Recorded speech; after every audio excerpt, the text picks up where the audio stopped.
বন্ধুরা, সবাই কেমন আছো? আশা করি সবাই ভালো আছো। পায়েল বৌদির রান্নাঘরে তোমাদের সবাইকে স্বাগতম। আমার রান্নাঘরে আজকের রেসিপি একটু অন্যরকম করে কুমড়ো শাক ভাজার রেসিপি। বন্ধুরা, সবাই তো কুমড়ো শাক ভাজা করে খাও যে যার পদ্ধতিতে।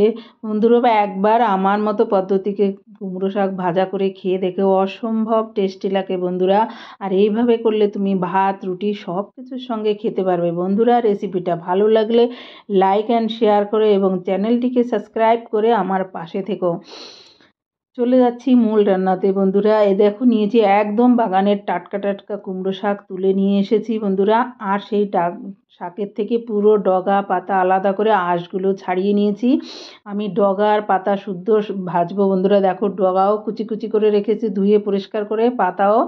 এখন প্রথমে আমি দিয়ে দিচ্ছি প্যানের মধ্যে ডগাগুলো কুচি করা, একদম কুচি কুচি ডগা নিয়েছি বন্ধুরা। আঁশগুলো ভালো করে ছাড়িয়ে ধুয়ে পরিষ্কার করে কুচি কুচি করে কেটে নিয়েছি। আর পাতাগুলোও সেই একইভাবে কুচি করে যতটা সম্ভব কুচি করে কেটে নিয়েছি। এটাকে আমি বন্ধুরা ফ্রাই প্যানে দিয়ে অল্প একটু জল দিয়ে এটাকে আমি সিদ্ধ করে নেব বন্ধুরা, কারণ এটা তো অনেকটা কমে যাবে, তাই হালকা করে সিদ্ধ করে নেব শাকটাকে। তারপরে আমি ভাজবো এটাকে। আমি দেখো কতটা এক ভরে দিয়েছিলাম, দেখেছো কমে গেছে। এটার মধ্যে একটু নুন দিয়েছি বন্ধুরা, দেখো একটুও জল নেই এর মধ্যে। ব্যাস সিদ্ধ আমার হয়ে গেছে। এখন চলে যাচ্ছি মূল রান্নাতে। নিয়ে নিলাম একটা ফ্রাই প্যান, দিয়ে দিলাম পরিমাণ মতো সর্ষের তেল। আমি এটা সর্ষের তেলেই করব, শাকটা আমার অনেকটা বন্ধুরা, তাই একটু তেলও বেশি দিয়েছি। দিয়ে দিলাম 3টে শুকনো লঙ্কা ফোড়নে। আর এটার মধ্যে আমার লাগবে রসুন আর পেঁয়াজ। দেখো, রসুনটা আমি বেশ কিছুটা রসুন নিয়েছি, যেহেতু আমার শাকটা বেশি। আর রসুনটা একটু বেশি দেবে বন্ধুরা, খেতে অসম্ভব টেস্টি লাগে। তোমরা চাইলে শুধু রসুনও করতে পারো, তবে রসুন পেঁয়াজ একসঙ্গে দিলে আমার মনে হয় খেতে বেশি ভালো লাগে। তাই দেখো, রসুনটা আমি একটু বেশি পরিমাণ, যেহেতু আমার শাকটা বেশি তোমরা দেখেছো বন্ধুরা। আর রসুনটা আমি ভালো করে ভেজে নেব। পেঁয়াজের সঙ্গে দিলে রসুনটা ভালো ভাজা হতে চায় না, আর তাই রসুনটা হাফ ভাজা হয়ে গেলে আমি তারপরে পেঁয়াজ অ্যাড করব বন্ধুরা।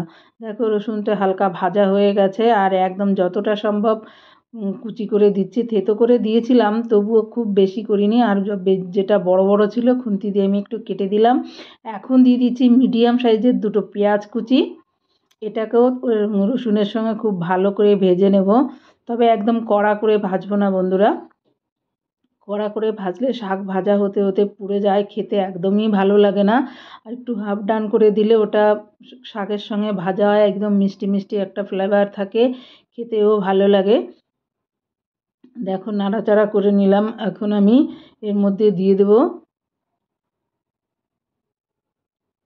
অল্প হলুদ আর অল্প নুন, যাতে পেঁয়াজটা তাড়াতাড়ি ভাজা হয়ে যায়। দিলাম অল্প নুন, আর দিয়ে দেব অল্প হলুদ, যাতে পেঁয়াজটা তাড়াতাড়ি ভাজা হয়ে যায়। বন্ধুরা, পেঁয়াজটা আমি হালকা ভেজে নেব, ফুল ভাজবো না। ফুল ভেজে দিলে ওই বলেছি পেঁয়াজটা পুড়ে যায় শাক লাস্ট অবধি ভাজা হতে হতে, তাই ওটার ফ্লেভারটা ভালো লাগে না। তাই আমি এটাকে হাফ ডান করে নেব পেঁয়াজটাকেও। নাড়াচাড়া করে পেঁয়াজটাকে ভেজে নেব। আর নুন হলুদ দিলে তাড়াতাড়ি ভাজাও হয়ে যায়, আর পেঁয়াজের কালারটাও খুব সুন্দর আসে। তাই একটু নুন হলুদ দিয়েই আমি ভাজার চেষ্টা করি, এতে তাড়াতাড়ি ভাজা হয়ে যায়। এই দেখো বন্ধুরা, আমার পেঁয়াজ ভাজা হয়ে গেছে, কিন্তু একদম কড়কড়ে করে ভাজিনি। এখন আমি দিয়ে দিলাম যে সিদ্ধ করে রেখেছিলাম কুমড়ো শাকগুলো, ডগা আর পাতা সহ, সেই শাকগুলো দিয়ে দিলাম।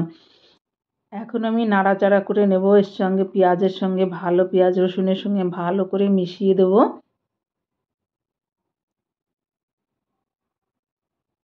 দারুণ লাগে খেতে বন্ধুরা, এইভাবে খেয়ে দেখবে। আর এইভাবে রান্না করলে তোমরা রুটি আর ভাত সব কিছুর সঙ্গেই খেতে পারবে বন্ধুরা। দিয়ে দিচ্ছি পরিমাণ মতো হলুদ। অনেকে শাকের মধ্যে হলুদ দেয় না, কিন্তু আমি একটু দেই, আমার ভালো লাগে, কালারটা দারুণ আসে। তাহলে দিলাম অল্প করে হলুদ। আর দিয়ে দেবো নুন। অল্প দিয়ে আমি শাকটা সিদ্ধ করেছিলাম বন্ধুরা, তাই আমি ঠিকঠাক করে বুঝে আমার নুনটা দিতে হবে। বেশি হয়ে গেলে খেতে ভালো লাগে না, কম হয়ে গেলে আমি আবার একটু অ্যাড করতে পারবো। একবারে বেশি দিলে তখন আর কোনো কিছুর করার থাকে না বন্ধুরা। দেখো, নাড়াচাড়া করে পুরো মিশিয়ে দিচ্ছি।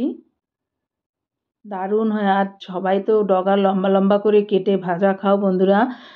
যারা ওইভাবে খাও, এইভাবে যারা খাও না, আমার মতো পদ্ধতিতে একবার বানিয়ে খেয়ে দেখো বন্ধুরা, অসম্ভব টেস্টি হয়। আর খেতে এইভাবে রান্না করলে বয়স্ক থেকে শুরু করে ছোট সবাই খেতে পারবে। অনেকের দাঁতের মধ্যে আঁশ ঢুকে যায়, বয়স্করা খেতে পারে না, কিন্তু তুমি এইভাবে বানিয়ে দেবে, দেখবে খেতে অসুবিধা হয় না। ঢাকা দিয়ে আমি রান্না করে নিলাম 5 মিনিট মতো। দিয়ে দিলাম গোটা কাঁচা লঙ্কা বন্ধুরা। এটাকে আমি লঙ্কা দুটো তিনটে শুকনো লঙ্কা ফোড়ন দিয়েছিলাম। এই লঙ্কা আমি গোটাই দিলাম, কারণ আমার ছোট ছেলে আছে, খেতে পারবে না, আর ওর খুব ফেভারিট এই শাকটা। এভাবে রান্না করলে খুব ভালো খায়, তাই আমি এইভাবে প্রায়ই রান্না করি, খেতে দারুণ লাগে বন্ধুরা। আর কচি কচি ডগা নেবে বন্ধুরা, আঁশগুলো ভালো করে ছাড়িয়ে নিয়ে পরিষ্কার করে ধুয়ে তারপরে কুচি কুচি করে কেটে নেবে, দারুণ খেতে হয়। এখন দিয়ে দিলাম পরিমাণ মতো নুন। এতক্ষণ আমি নুন দিইনি, শাকে একটু অল্প দিয়ে সিদ্ধ করেছিলাম বন্ধুরা, তাই এখন নুনটা দিয়ে দিলাম। ব্যাস, এর মধ্যে আর কিছুই করার নেই, শুধু নাড়াচাড়া করে ভাজতে হবে বন্ধুরা, যতক্ষণ না ভালো ভাজা হয়ে যায়। ভাজা হলে আরও একদম কমে যাবে। বন্ধুরা, রেসিপিটা ভালো লাগলে অবশ্যই সাবস্ক্রাইব করে দিও, পাশে থাকা বেল আইকনটিকে ক্লিক করো, যাতে আমার নতুন রেসিপি সবার আগে তোমাদের কাছে পৌঁছে যাওয়ার জন্য। এখন দিয়ে দিলাম একটু চিনি, এটা অপশনাল বন্ধুরা, দিতেও পারো নাও দিতে পারো, তবে অনেক সময় শাক একটু তিতকুটে লাগে, তাই একটু ব্যালেন্স হয়, অল্প একটুই দিলাম। এটা তোমরা না চাইলে নাও দিতে পারো, অসুবিধা নেই বন্ধুরা, তবে দিলে একটু বেশি ভালো লাগে খেতে। দেখো নাড়াচাড়া করে ব্যাস, এবার শুধু এইভাবে নাড়াচাড়া করে ভেজে নেব।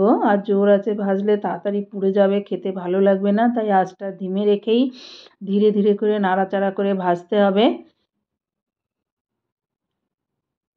যে বন্ধুরা আমাকে সাবস্ক্রাইব করেছো তাদের অসংখ্য অসংখ্য ধন্যবাদ। আর যে বন্ধুরা এখনও সাবস্ক্রাইব করোনি, প্লিজ সাবস্ক্রাইব করে আমার পাশে থেকো, আর বেল আইকনটি অবশ্যই ক্লিক করো, যাতে আমার নতুন রেসিপি সবার আগে তোমাদের কাছে পৌঁছে যাওয়ার জন্য। দেখো বন্ধুরা, ভাজতে ভাজতে শাক কত কম হয়ে যাচ্ছে, তা আরও কম হয়ে যাবে। ভাজা হতে হতে একদম একটা মণ্ডতে পরিণত হয়ে যাবে, আর খেতে দারুণ হয়েছিল বন্ধুরা, দুর্দান্ত হয়েছিল খেতে। যারা যারা এইভাবে শাক রান্না করো না, একবার এইভাবে করে দেখো বন্ধুরা, দারুণ খেতে হয়, দারুণ। গ্যারান্টি দিয়ে বলছি সবার পছন্দ হবে এইভাবে রান্না করলে। আর বেশি কিছু তো লাগেও না বন্ধুরা, রসুনটা একটু বেশি দেবে, দারুণ খেতে হবে, দারুণ। দেখো আমার রান্না কমপ্লিট, এখন আমি সার্ভ করে দেখাচ্ছি, কত সুন্দর দেখতে লাগছে দেখো। অন্য জায়গায় করেছি বন্ধুরা, তাই কালারটা এত সুন্দর এসছে, আমার এসে করিনি। থ্যাংক ইউ বন্ধুরা।